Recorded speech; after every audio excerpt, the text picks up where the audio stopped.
Alright, hello from Indy. Just thought today I would show you the difference between compression heights on pistons. These are all factory pistons out of 440s I've torn down over time. This is a typical RV piston. And with RV pistons there were two. There was bad and then really bad.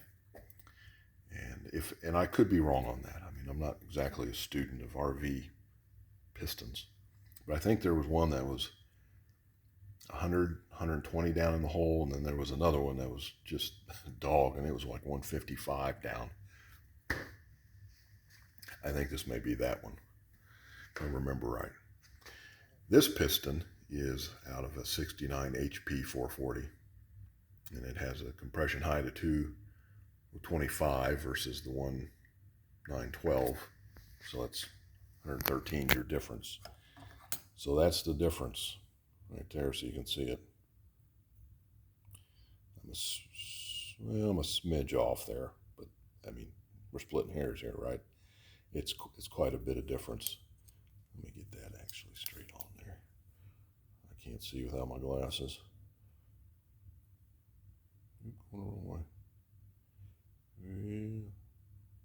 Okay, close enough. You guys get the point. Okay, so that's quite a bit. Quite a bit. Then you'll have your notch on your piston. The same. And just remember,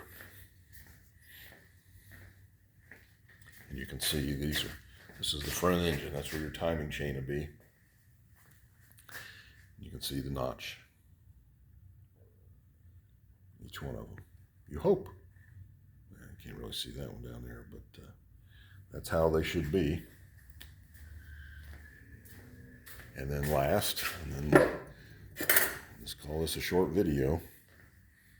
I know this is basic, but you know, there's a lot of new guys in the hobby, and I'm hoping there's some young guys that start getting into the hobby, so these videos will be useful to them. So your rod, if you look at the rod, you'll notice the two notches there. Those two notches are where your orients your bearing, is what that does. That's really all it does. Then this side, you'll see this little hole here. Sometimes it's not even really there. The purpose of that was it was supposed to squirt oil towards the crank or the cam or wherever. I don't know that it actually did anything. Maybe it did, I don't know. You can see they're supposed to come out of there. So anyway, your orientation of this, regardless of all that, is that squirter faces in. I'm standing on the outside. Or just always remember, because a lot of rods won't have that. If you bought a new set of rods, they're not going to have that. But they are going to have these locating tabs.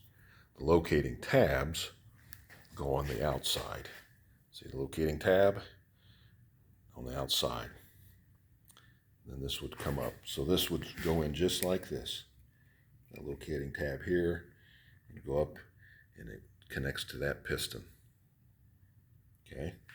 And then on this side, it's the same thing. It's just the opposite side. But those locating tabs face out. Okay?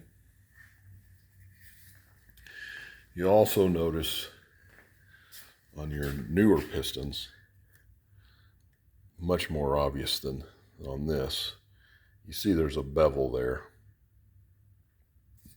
And then there's a bevel here.